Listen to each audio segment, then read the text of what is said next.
Hello, hello, hello, and welcome to the Slow Down Sunday podcast. This is Justine here from House of Mahalo, and today I would like to talk to you about what to do when you've lost your crafting mojo. For anyone who has seen my update video recently, you'll know that I have lost my mojo quite a bit recently, really due to, a lack of headspace because I've been worrying and stressing about things. But honestly, I go through creative ruts all of the time, easily once every few months or so. And the funny thing is that my immediate reaction is to turn my back on crafting, turn my back on this hobby. For example, I don't go into my studio, I don't set foot in it, I stop watching YouTube, I don't go scrolling through Instagram or Pinterest, or I don't think about crafting. I turn my back on it. But here's the thing, and here's why I say that that's very funny of me to do that, because I actually don't think that's the right approach. And I never seem to learn from that. But any time that I've ever gotten out of my creative rut, and the fact that I've been crafting now for a few years and doing YouTube videos often enough, I've clearly gotten out of the creative ruts each time. But believe it or not, turning my back on the hobby, avoiding crafting, hasn't been the thing that's gotten me out of the creative rut. Instead, there are a few things that I have done in order to get my mojo back. And I wanted to have a bit of a chat about those things today, just in case they help anyone. But equally, I'm going to talk through what I do. If there's something that you do specifically, I would love it if you would be able to share your thoughts as well. So if you're watching this podcast on YouTube, perhaps you might want to comment below this video with your thoughts. If you're listening to this podcast elsewhere, then maybe you want to come and find me via email or find the YouTube video. Either way, I would love it if we could share our thoughts, because I'm going to share the things with you that I do, but it would be great if we could maybe have a part two or another discussion about this, if it's a topic that people resonate with and if we can all learn from. And I'm sure there's more to be said than everything that I'm going to say today. So as I say, my first reaction is to turn my back on crafting, but I don't think that's the right approach. Every time I've gotten out of my creative rut, I've done so by doing one simple thing: sitting with my supplies. I don't sit there with the idea that I'm going to get my glues out, my scissors, and I'm going to make a thing. I just sit there. I sit there in the chair in the room that I use for crafting. So if you've got your own craft room, if you've got your little space at the table, try to get out some of your supplies unless they're already out, and just sit in the chair that you use and just sit, just look. You could be there for a few minutes, 10 minutes, half an hour, an hour. I guarantee something will probably catch your eye. Is it something that wants tidying away, organizing? Maybe there's some papers on your desk that you can't really remember what they are, so you're just going to have a bit of a shuffle with them.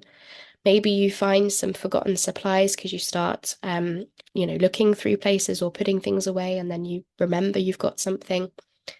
Maybe you fidget and fiddle and have a bit of a play with something on your desk. Maybe you've got some little fussy cuts or some paper bags on your desk, and you just start having a bit of a fiddle or a bit of a play. Now, there's no pressure to make a thing.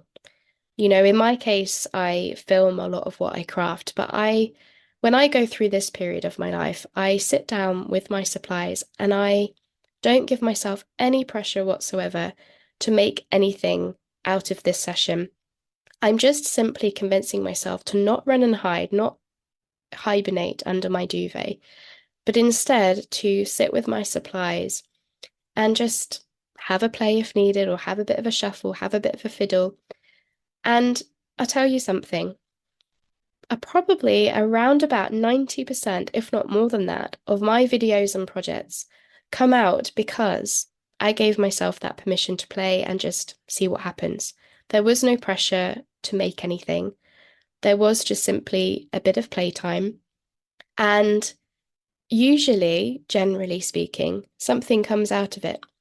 Not always a video, not always worth something worth being on video, but enough that I then feel the desire to start planning videos or start planning projects again. Enough playtime that I no longer want to hide away from my supplies or hide away from my craft room. So when I get that urge now to run and hide and not come in here, I try to tell myself, just go and sit with my supplies, just go sit there. Don't necessarily have to do anything, but just sit.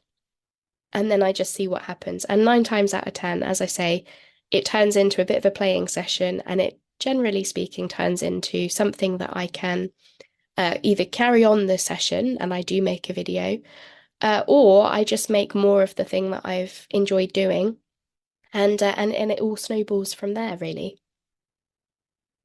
Now, in the same sort of vein, I don't know if anyone else gets like this, but I know I certainly do. And when I go through a period of creative rut, I not only avoid my craft room, but I also avoid other crafters. And I know that sounds really, really harsh, and I don't mean it to. I don't mean that I'm avoiding them because of them. I'm avoiding them because and maybe I'm embarrassed that I've gone through this creative rut and, other people are making these beautiful things that I just can't seem to do right now. But again, I try to convince myself to not shy away from the community. So some things that I will try to do is I will look at the people's things. I will watch the YouTubers that I enjoy. I will go on Facebook and scroll through some Facebook group posts. I'll go on Instagram and search for junk journals and have a bit of a nosy at what people are doing. I go into Facebook groups and I comment and I try to cheer people on. I try to get involved with the community in some way, rather than feeling that desire to run and hide. Not only hide from my own supplies and my own crafting, but also hide from other people. I try really hard now not to do that. And generally, I find that by still being a part of the community and getting involved can snowball from there as well. Sometimes these creative ruts can come from a feeling of not as severe as depression. I appreciate that, but certainly a feeling of, worrying or stressing, or certainly not so positive, right? Maybe it's just a lack of energy, maybe we're just burnt out. But either way, by enabling ourselves to get involved in the community, sometimes we can rejuvenate ourselves by just being a part of something. Striking up a conversation or cheering somebody else on can make you feel better about yourself. And then you can put that positivity back into your crafting. Something else that I do is look back on past projects. And again, this goes from not going with the idea of hiding. So I'll actually seek out my past projects. And it's quite funny, really. Whenever I do this, it's almost guaranteed I've not remembered what a project really is like. Generally speaking, I like to think I remember my projects, but almost always I'll look at a flip through or videos or photos of the thing that I've made, the journal that I've gone on to make. And there's always something that I've either completely forgotten that I've done, or I've misremembered what exactly it looked like. And from that can actually inspire some ideas and some inspiration and everything just from our own past projects. Some of you are receiving my Forget Me Not Friday emails each week now. And part of that is part of my getting out of my creative rut by looking at my past projects to find the ideas to share with you.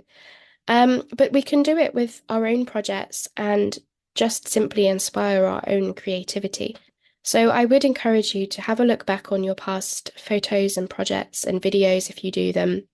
And maybe you share your stuff on Instagram, have a scroll through your Instagram feed, wherever it is that you share your journals or post about them or keep a record of them. Have a look back.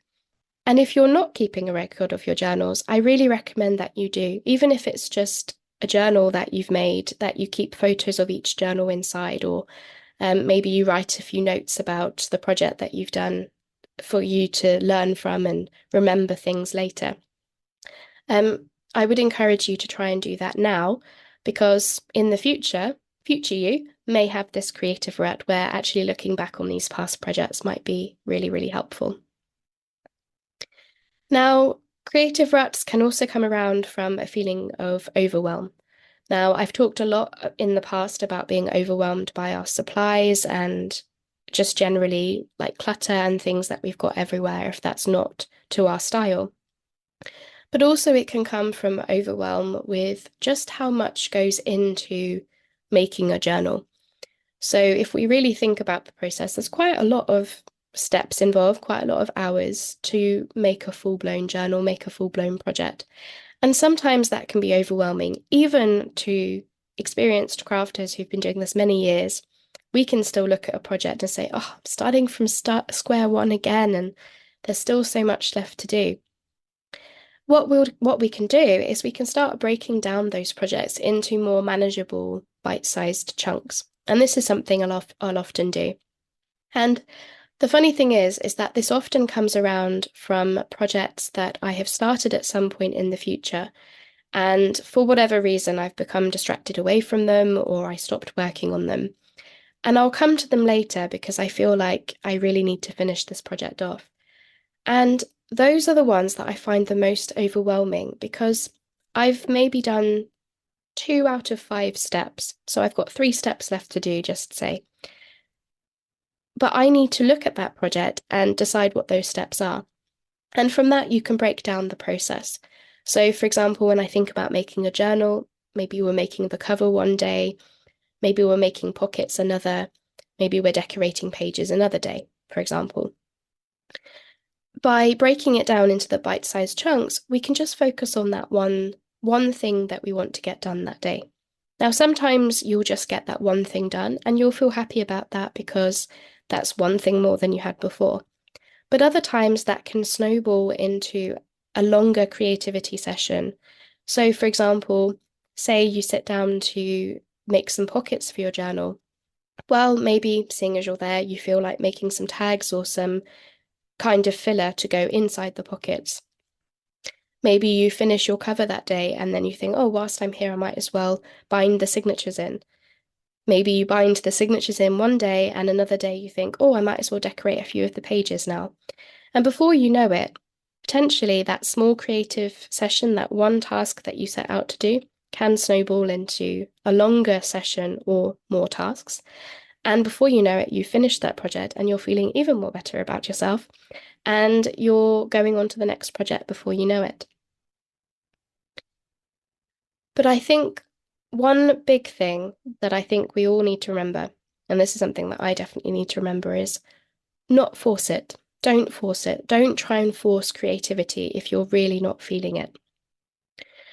You know, when I said in the beginning, the very first thing that I do, and the very first thing that I need to really push myself to do and just sit with my supplies, there's no pressure for anything to come out of that. I'm not forcing the creativity. I'm just simply sitting with my supplies rather than turning my back on them, rather than ignoring them. I'm not forcing it though. I'm not telling myself, I have to get this done, I have to do this, I have to get this video done, because creativity cannot really come from that. Unless you're deadline driven. The deadline driven people, maybe their creativity can come from, forcing it because they really want to get something done at that particular time. But if you're anything like me, forcing it won't help you. But instead, having that less pressure, no pressure, and just simply sitting with your supplies, trying a few things if you feel like it, playing a little bit if you feel like it, and being a part of the community if you're able to feel like it. I think all of those things can really, really help, and they certainly do help me. So if anyone is going through a period of creative rut, if you do in the future, hopefully that you'll remember these things. As for myself, I really hope the next time I go through a creative rut, because there will be a next time, I really hope that I remember not to turn my back on crafting, because I really don't think that's the right approach. But I also, no pressure, no forcing it, and just simply having a play and see what happens. So that's been my thoughts on what to do if you've lost your creative mojo, crafting Mojo if you're in a creative rut. Um, of course, I'm sure there's plenty more that I could say. Um, and if you've got any ideas yourself, please do share them. I would love to hear. As I said, if this is something that we can talk about again, then maybe it's something worth talking about. For now, though, I'll say goodbye for now, and I hope to speak to you next time. Bye bye for now.